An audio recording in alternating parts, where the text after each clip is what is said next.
Welcome back to the Cybermen, guys. Today we have a special deck profile. I think it's the first one out. This is the Super Saiyan 4 Bardock deck. Drop here instead. Really, really cool. So this deck can be quite offensive or defensive. I think I take life to your hand when activating these cards. Counter skill from your hand if you do reduce the activation cost. A couple days with the change to specified, not removing the cost, and like with the Barbadine AOD leader and kind of all this stuff. Feel free to correct me if I'm wrong in the video. I'm sure Sam, who's played this game a lot longer than me, will correct me, but I believe because that is a specified black, it will become one red. Again, feel free to tell me I'm wrong. He's cool, and he just looks cool. Like, look at the art on that fucking thing, it's gorgeous. And then we go Super Saiyan 4 Gohan. I'm not going to read the other name, that's silly. Double Strike. Although if your leader is a Bardock Xeno card and you have a black multicolor card in your energy, other than this card. Oh, sorry, I didn't read the other card of that. Yeah, and if you have two more, yeah, cool. When this card is in your hand and it's placed in the energy, choose up to one of your opponent's unison cards with 3 or more markers and remove a marker from it. Again, go fuck yourself. Unison. So you can basically just charge that. Or we have other things coming up that'll explain what's going on. And then when this card is played from your hand, choose up to one of your opponent's battle cards with an energy cost of 4 or less, send it to warp. So for 2 energy, you get a 16k double strike that warps a 4 or less, which is absolutely crazy. But God, this is what this deck does, right? Then we go with the SS4 on Goku, so he's the yellow-black, he's the energy exhaust blocker. If your leader card is a Bardock Xeno card, then you have a black multicolor card in your energy. Other than this card, when this card in your hand is placed in the energy, choose up to one of your opponent's battle cards with an energy cost of 4 or less to get its skills until the end of your opponent's next turn. Doesn't get through barrier, which is kind of yucky, but he's still pretty cool. And when this stops a lot of stuff. When this card is played from your hand, choose up to one of your opponent's battle cards, switch to rest mode, and KO if it's a skillless battle card. We're not going to worry too much about that going ahead. Hence why he's only at 3. I don't think he's that much better. But then we have 3 yellow to kind of make up for the yellow. And then if we go on to blue, your leader card is Bardock, and you have a black multicolor card. So when this card is in your hand, place the energy. Choose up to one of your choose up to one card in your opponent's hand, which is cool. You get to choose, and place it at the bottom of your deck. Then your opponent draws 1 card. When this card is played from your hand, draw 2 cards, then choose up to 1 card in your hand and place it at the bottom of your deck. So you're not really putting a lot of stuff in your drop area. So I'm not running too much sparking with this deck at all. But here's the blue version. I run 3, and then I run 2. So not a lot of blue in this apart from my other stuff over here. Then if we come over to the SS4 Bardock, again, the kind of really charismatic Aegis, whatever the fuck it is. So his unique barrier, he's really cool for 3. If your leader is Bardock, I reduce energy cost of this card by 1, so you can just play for 2. Again, because you're not removing a specified anymore, but he only has 2 specified colors, so his total cost will come down. If your leader card is Bardock Xeno card and you have a black multicolor card in your energy other than this card. When this card in your hand is placed in your energy, choose up to 1 card in your opponent's battle cards or unison cards, and he gets 2, which is freaking cool. And then once per turn, choose up to one of your opponent's battle cards and he gets 5,000 power for the turn. Really cool. Again, art is like really nice.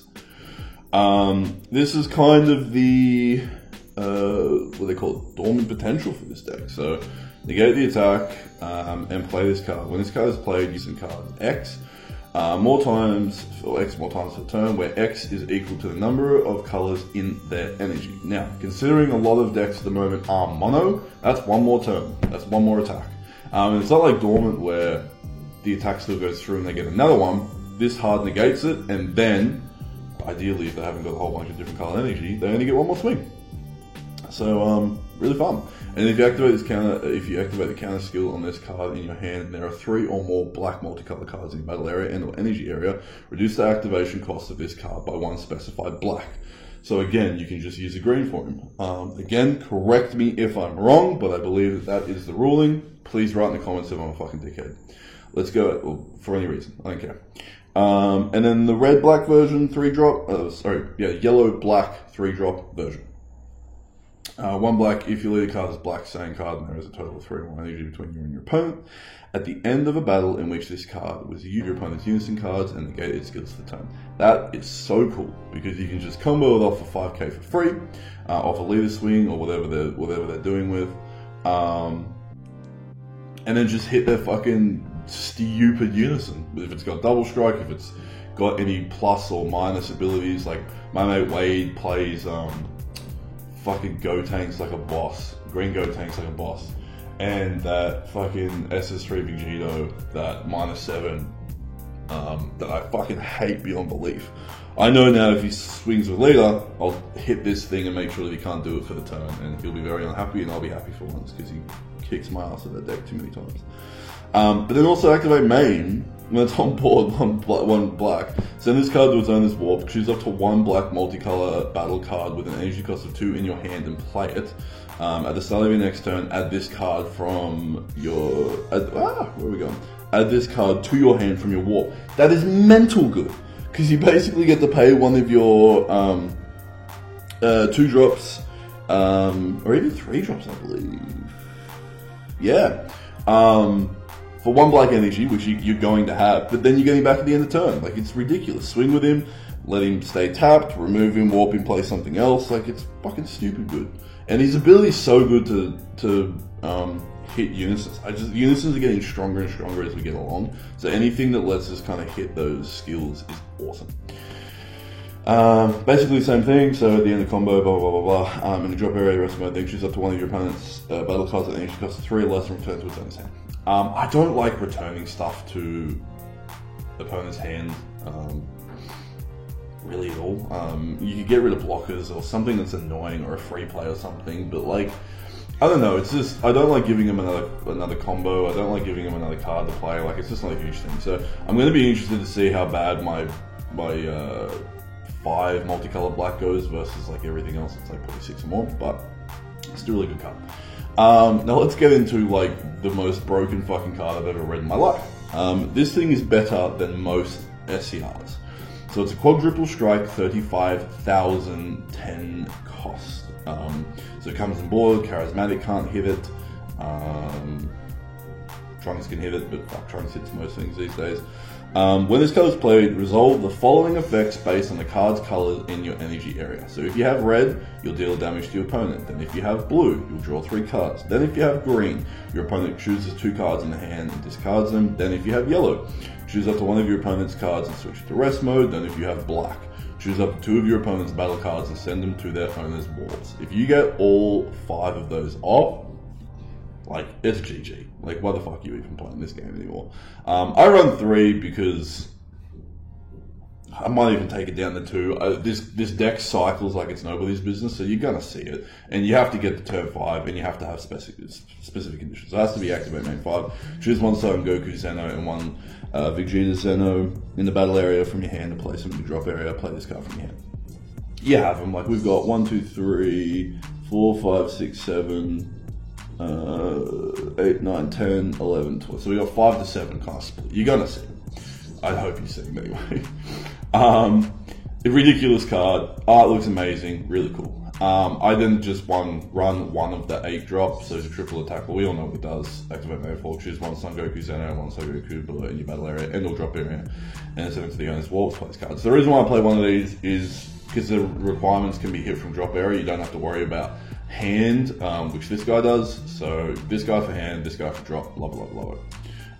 New little SS4 call. Little one, if you lead a card, is a black Bardock Zeno and a saying card with SS4 in its card name. Leave the top 3 cards on top of your deck. Add up to 2 black cards with SS4 in their card names among them to your hand.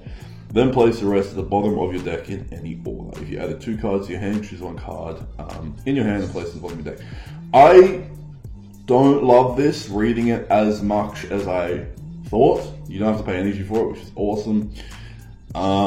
It's cool. It's probably a good little turn 1, turn 2 cycle. It's probably not bad mid-game too, to kind of find the shit that you actually want. But we'll see. I might chop it down to 2. Now, the support. This dude is funny as shit. I've been using this guy since Android 21 starter to just get my energy sorted out like crazy. But his combo is 5. Choose 1 multicolor card in your energy and return it to his hand. When you combo with this card, choose 1 card in your hand and place the energy there. Now, why that's freaking funny as hell is these guys have, one of them has energy. This card's placed in the energy. So yeah, so you've got these cards that when they're placed in your energy from hand have effects. So when this card is in your hand and it's placed in your energy, which you can play off Old Mate, choose up to one of your opponent's battle cards or unison cards, and it gets 2,000 power for the turn free. So we've spoken through that. So you can just blast something by comboing, which is really funny. I think this is... So choose up to one of your opponent's unison cards with 3 more markers and remove a marker from it. So unisons aren't safe on one marker, really aren't safe with one marker anymore. Like we've got a few cards that hit one marker, but here's another one. Energy 4 or less negated skills, so you could be hitting a freaking crit, dual attack, something, whatever, and it's gone. And then this one chooses up to one of your opponent's energy the way it's supposed to, but also you can fuck with your opponent on their turn, which is mighty fine on my end. I like this unison at the moment. I like the cycling, especially if I don't need something, like if I don't need unisons or whatever. Yeah, I'm happy to have it. But the majority of this deck, so if we go everything in the top, plus that, plus Mast, so we've only really got 1, 2, 3, 4, 5, 6, 7, 8, 9, 10, 11, 12 cards. Pardon me, in a 54 card deck that isn't comboable. But he can still find you what you want. I don't like the sparking ones. I don't like the new super combo. I think it has too many requirements to be good. It's at 4 life less too, where this thing gets cycled. So yeah, we run the SS4 Bardock Spirit Unison, specified black 2, you're going to have it. When you remove a marker from this card using Spirit Boost, send up to 1 battle card from your opponent's drop area to their warp. Look, it's not the greatest ability of Spirit Boost. That's going to be more better in my Shroom and Salsa deck. But you can still remove shit like Rebrians, Draw Rapes, I don't fucking know, any other pieces that they need from the dropper that they can cycle back. You can fuck it off. +1, activate main, draw 1 card, which is really cool. And activate main until the end of your opponent's next turn. They can't attack with battle cards unless they choose 1 card from the hand and send to the wall. That's stupid good. And basically this is a unison that when you throw it down is going to be a magnet. So cool, kill my unison and don't swing at my face. I appreciate it. I love this little guy. Again, he's going straight into my Shroom and Salsa decks. And negate the attack, then up to 1 skillless battle card from the drop area to warp. We don't have any. But who gives a shit? Again, that's why it's really cool in my Shroom and Salsa deck. But activate main, Spirit Boost 1, limit 1, 1 energy. Colorless, I believe. Yep. Use the card with specified cost, which Bardock is. Remove this card in your drop area from the game. Choose up to 1 of your opponent's battle cards with an energy cost of 4 or less. Just a nice little bunch of removal if need be. Otherwise, it's just a hard negate for 1. We run 2 Sensu. I'm thinking of maybe putting in 3 because with the leader's ability to untap 1, we can untap the blue. They can swing. We can bean, untap the green. It's going to be a fun time. We run 1 Masked Saiyan because why the fuck not? They're swinging a victory or quad or triple or crit or whatever the fuck it is. You can just discard, pay 1, you're good to go. And then the SCR we play is my boy. Now I love this guy from, let me just do this. There we go, perfect. Won't even do that. And then, so I've been playing this guy since Android 21 energy manipulation deck. That made me ramp. I loved him. I thought he was so cool. I love the 25k double strike. He does need 4 markers to swing, but that's okay. He lets you rearrange all of your energy for 1 marker. And then, if you happen to have everything, and you can't, you kind of got to activate main. He's red, blue, green, yellow, with 4 markers. You get to draw 3 cards, and again, 15,000 power, triple attack for the turn, and your opponent can't activate counters. Now, that's pretty specific. I'm not going to lie. Like, it's going to be very hard for you to get that off. But this is my spice. I love this guy. I think this is going to be really cool to play him in. And the few times that you do get him off, it's awesome. And you don't really give a shit because you've got an SCR sitting right here. So if I manage to get this guy off, then Bob's your uncle. Sorry if I butchered this deck, guys. This is a lot and it's brand new. And this is what I've been putting together and reading. It's most likely going to change. And I really want to hear everyone else's take on it. What cards are you using? I think this is going to be a lot of fun. I think a lot of people are going to be playing it. It's an SS4 leader. It's the new anniversary box leader. There's cool art. There's broken cards. It's a really cool deck. By all means, leave your comments if you think it sucks, if you think it's cool, if you have any ideas, if you change stuff. just let us know. It's a cool deck, guys. Let's have some fun with it. Thanks, guys. Appreciate it. Thanks for watching. Thanks for supporting, guys. If you want to help support further, jump in the link in the description below for your binders and put the code Cybermen in the checkout. It helps me out. It helps you out. You'll get 10% off. Really, really awesome. Thanks for watching again, guys, and enjoy.